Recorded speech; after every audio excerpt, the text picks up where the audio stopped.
La cultura asiática y la occidental no son la misma cosa. Aunque la globalización está muy presente, siempre encontramos diferencias, que se reflejan en el medio audiovisual.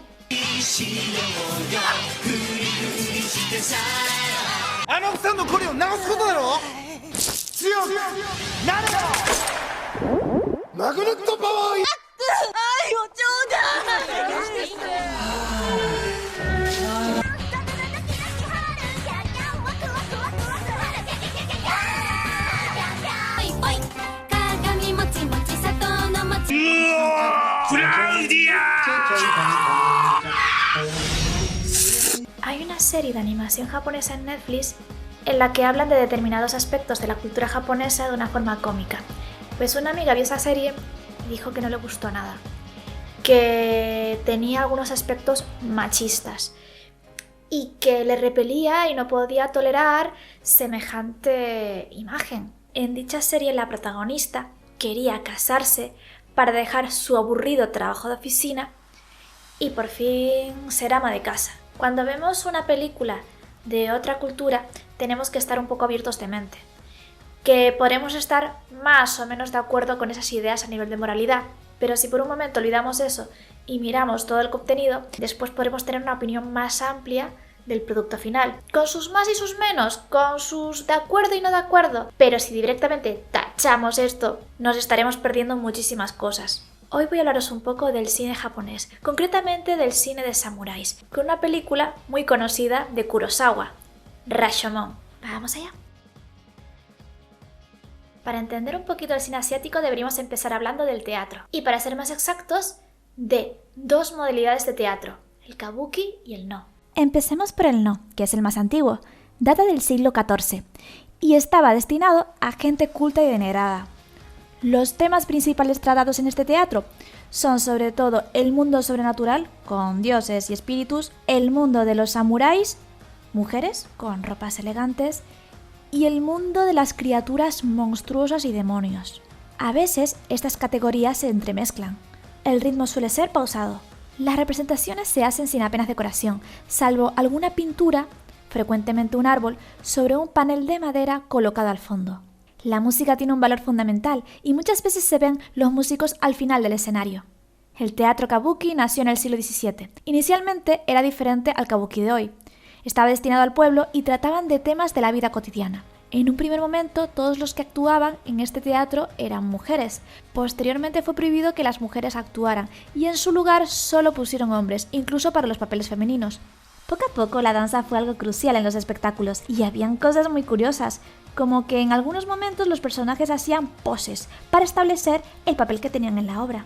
El kabuki tenía elementos que nos sonarían bastante en el teatro occidental. Por ejemplo, los giros de trama inesperados. Además, contaban con algunos efectillos simpáticos, tales como trampillas o cuerdas para que pareciera que los personajes estaban a veces sobrevolando o haciendo un salto súper grande.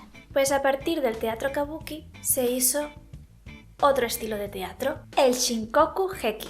No sé si se pronuncia así, pero se lee así, te lo juro. Que suelen ser dramas nacionales y que a diferencia del kabuki, que eran como más poses y tal, pues tiene mucha más acción. Tiene unas peleas más reales, incluso con sangre falsa. Es un espectáculo en toda regla. Y partiendo de eso, que todavía estamos en el teatro, lo pasaron al cine. Ya pasando al cine, partiendo del estilo anterior de teatro, se hizo un género llamado Hidai Heki, que sería como un drama nacional del periodo Edo, que comprenden estos años. Y dentro de ese estilo tenemos el género que nos interesa, Chanbara, que sería el cine de samuráis de toda la vida. Chanbara es la contradicción de dos onomatopeyas.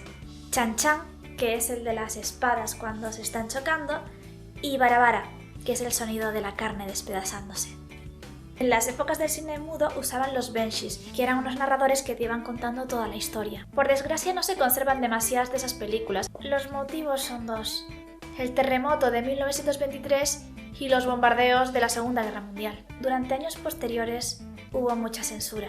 Censura a que temas occidentales estuvieran presentes, así que el cine asiático estaba concentrado en ideas muy locales. Tras la Segunda Guerra Mundial la cosa fue un poco a la inversa. Los temas excesivamente orientales no eran tan bien vistos. Y ahí Kurosawa pudo entrar en acción. Porque a pesar de que Kurosawa toca el tema de los samuráis y demás, lo hace desde una perspectiva más occidental.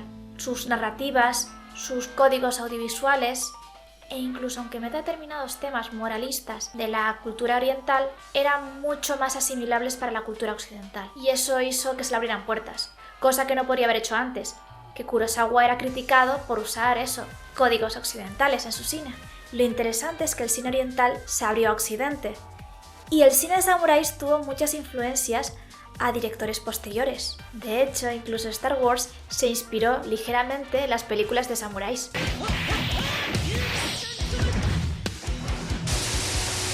Quizás suene algo tétrico, pero Akira Kurosawa estuvo siempre muy cerca de la muerte. Fue testigo del terremoto que azotó en 1923, donde murieron un huevo de gente. Cuando Akira acababa de cumplir 20 años, uno de sus hermanos se suicida. Y 4 meses después fallece otro hermano. Kurosawa estuvo a punto también de suicidarse porque dijo: "Buah, tío, mi vida es un infierno". Eso sí, tocó el tema de la muerte en algunos aspectos de su filmografía. En algo tenía que influirle. Kurosawa empleaba unas técnicas muy específicas en su cine.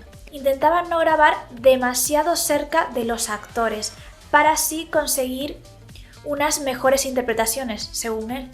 Era muy perfeccionista, extremadamente perfeccionista, perfeccionista hasta el hastío. Estaba al tanto incluso del vestuario. Consideraba que la ropa de los campesinos tenía que estar usada, que se notase estropeada. Por ello les decía a los actores que tenían que estar durante una semana o 2 poniéndose esa ropa una y otra vez para que se fuese gastando, incluso para crear un vínculo entre la persona y la ropa.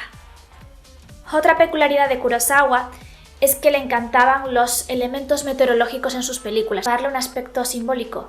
Por lo tanto, una lluvia tenía un elemento emocional detrás. Por no hablar que no usaba una cámara solo, a veces usaba multicámara, para así obtener diferentes perspectivas y luego ahí ir eligiendo. También era meticuloso con la música. Él decía que la música con muchos instrumentos quedaba mal en el cine e intentaba que fuera minimalista, es decir, un solo tipo de instrumento tocando una melodía de tal forma que fuese concreto y austero. Kurosawa tenía múltiples influencias de Occidente, por ejemplo de Shakespeare. También le gustaba el género policíaco, que se vio influida en determinadas películas que, aunque aparentemente de época, tenían un poco ese argumento. Y por supuesto asimiló mucho de la mitología e historias griegas, con hilos argumentales que tenían ciertas similitudes. Rashomon no es solo una película de samurái, es la primera película judicial de toda la historia del cine. ¿Preparados para el resumen? La historia empieza con 2 colegas que están ensimismados, un leñador y un sacerdote. Ambos han sido testigos de una noticia y están un poco en shock. Aparece un tercer hombre y pregunta qué les pasa. Han asesinado a una persona. El tercer hombre asegura que no es ninguna novedad, debido a las guerras, los problemas meteorológicos y las enfermedades. El sacerdote dice que lo peor que le puede pasar a un ser humano es dejar de confiar en la humanidad. Se ponen así de misteriosos y el tercer hombre le está dando una pereza muy grande. El leñador decide contarle la historia. Resulta que hace 3 días él iba tranquilamente por el bosque cuando de pronto ve un sombrero de mujer. Tras esto se topa con el cadáver de un samurái. El susto que se pegó fue épico. Soltó su hacha y fue corriendo para avisar a las autoridades. Finalmente le llamaron para presentar declaración en el cuartel. Le preguntan si vio alguna espada, a lo que él dice que no, solo un sombrero de mujer y un amuleto. También el sacerdote tuvo que declarar que afirmó haber visto al fallecido cuando estaba vivo, señalando que el caballo llevaba a una mujer con un sombrero con velo y la víctima llevaba espada y arco con flechas. El tercero en declarar es un famoso ladrón llamado Tajomoru, que iba armado con una espada y a la vez con un arco con flechas de los mismos materiales que llevaba la víctima. Este hombre fue capturado por un descuido que tuvo. Tajomaru no niega que matara al hombre. Cuenta que estando adormilado en el bosque, vio a una mujer con un sombrero con velo y su belleza le sedujo. Decide que esa mujer debe conseguirla de alguna forma. El ladrón avanza hacia el samurái y le cuenta que ha descubierto un montón de objetos de gran valor y que puede venderle algo. El samurái, preso de la curiosidad, la acompaña, dejando en espera a la mujer. Cuando están bien adentrados en el bosque, el ladrón se abalanza sobre el samurái. Al poco vuelve a donde está la mujer y le dice que el samurái ha sido mordido por una serpiente. Ella accede a ir a donde le dice el ladrón. Tohamaru muestra entonces al samurái atado.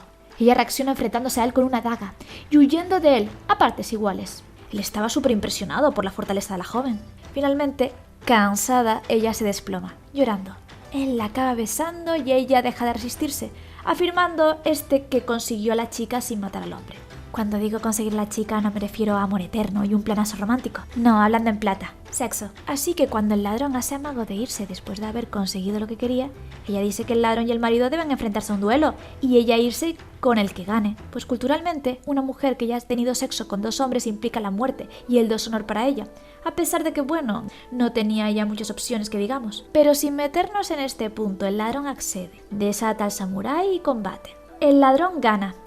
Pero cuando se da la vuelta la mujer ha huido. El ladrón comenta que cambió la espada por botellas de sake.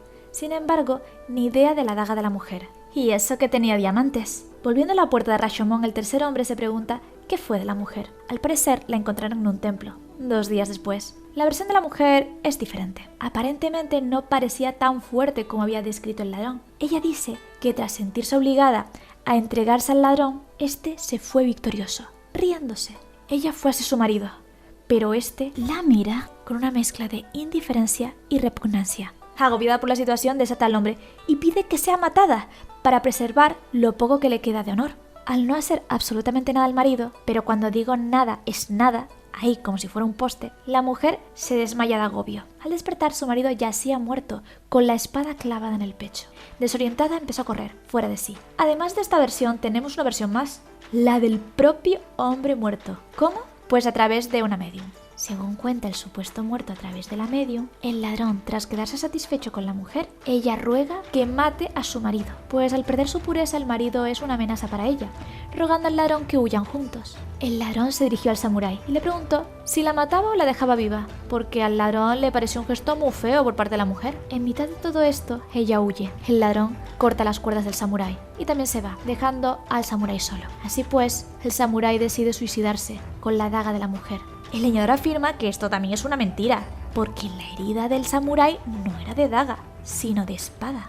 El tercer hombre sospecha que el leñador sabe cosas que no contó a las autoridades. El leñador confiesa que sí, que vio más, pero que claro no quería problemas. Procede a su versión. Tras encontrar el sombrero de la mujer, escuchó el llanto de ella. Se escondió detrás de un arbusto. Ahí estaba el samurái, atado, y el ladrón viéndola llorar. El ladrón acaba apiadándose de la joven. Le pide disculpas y le pide que se case con él, asegurando que, si así lo desea, dejará su oficio de ladrón y se dedicará a otro más digno. Ella afirma que, tal como culturalmente están las cosas, como mujer no puede decidir. Desata al hombre y pide que tengan un duelo para decidir quién se queda con ella. El samurái entonces se niega a luchar, diciendo que pasa de una mujer que se ha acostado con 2 hombres y le dice al ladrón que puede llevársela sin reparos. El ladrón, al ver que el samurái ha perdido interés, pues como que a él también se le han quitado las ganas. Vaya enamoramiento más chorra, mi niño. Y decide irse. Entonces la mujer se cabrea enormemente y le dice al marido que es un cobarde, que ya podría haber peleado contra el hombre que la violó y luego ya se vería si la mataba ella también o no. Y al ladrón le dice que es un mierdecilla, que ella estaba toda ilusionada por salir de su anodina vida para vivir aventuras con un ladrón perseguido por la ley y que vaya chasco que se ha llevado, que mucha fama pero pocos hechos estaba viendo. Los dos se miran como diciendo, pues vale, y comienzan a combatir. Ella se parte de risa, en plan risa malvada de dibujos animados, pues así. Tras un ratillo de lucha, Tajomaru le clava la espada. Tras hacerlo, el ladrón intenta ir hacia la mujer, pero esta sale huyendo, y él se tropieza, no pudiendo alcanzarla.